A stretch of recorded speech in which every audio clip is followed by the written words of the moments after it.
All right, everyone. So today I want to show you how I've been utilizing the SSL Drum Strip to dial in the transients for my drums. So first, let's take a listen to how they sound as is.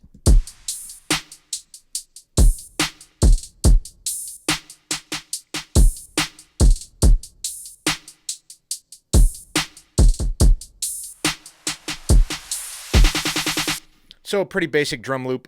We do have it running through the SSL console right now.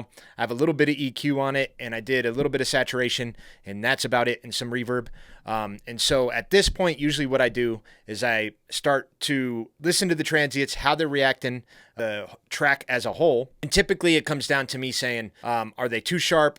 Or do I want to round them off a bit? And this is a perfect tool to do that. And so one of the first things I like to do is I'll just engage the transient shaper, and then we're going to boost the amount as I play the drums, and we're going to find just a tasteful percentage that I like.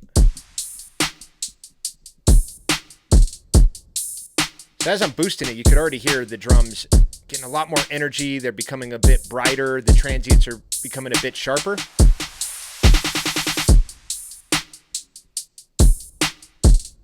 And if we were to exaggerate it, this is what it would sound like. It's getting a little too crunchy, so we'll just dial it back a bit. Really, all I'm looking for is just a tasteful adjustment, not too drastic.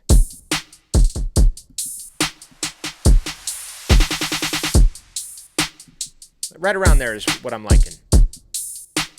Now, in this instance, this is why I really like this plugin, is that the speed, you could adjust the speed. And so the slower or the faster the speed, the less the transients are going to kick in, and the slower. So let's go back in, and we're going to center it. Let me dial back the transients a little bit.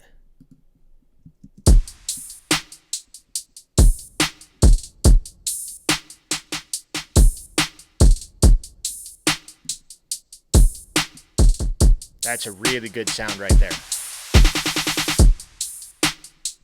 Now, they do have the gain knob, and you can invert if you want to. Just listen to what's happening. So that's where it's shaping the transients, is right at that spike at the top. So this is a very useful tool to get surgical and detailed. Now, if you want to stretch it further, we could go down to the low frequency enhancer and boost that. You could also get very surgical with the hertz that you're in, and dial in exactly where you want it to sit. Right now we're just sit at 70 hertz. I'm going to boost the amount so you can hear what happens. Listen to all that low end that just got put into the kick. Let me take it back. This isn't going to need it. It's already doing too much. The kick has beautiful low end, so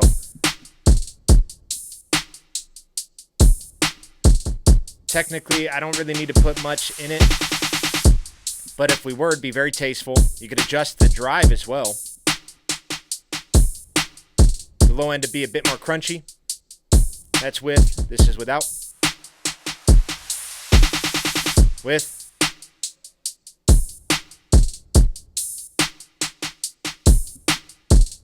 Sounded pretty nice.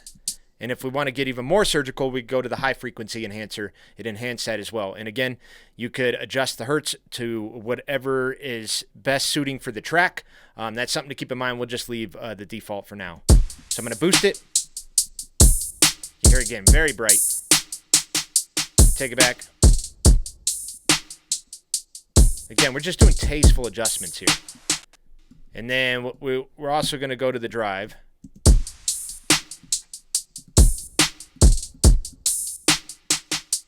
To adjust that, but get it right back there. So this is just doing too much right now, but it's a good example of what you could do. Say if your drums aren't bright enough, you could enhance it.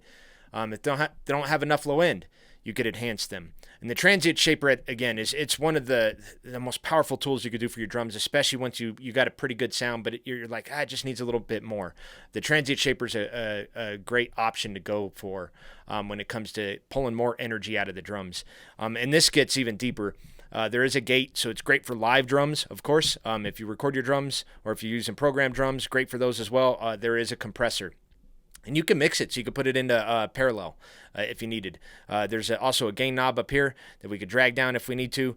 You could do parallel compression, all within the plugin. It's a very, very powerful plugin. Again, it's SSL Drum Strip. I hope this helps y'all. Thank you.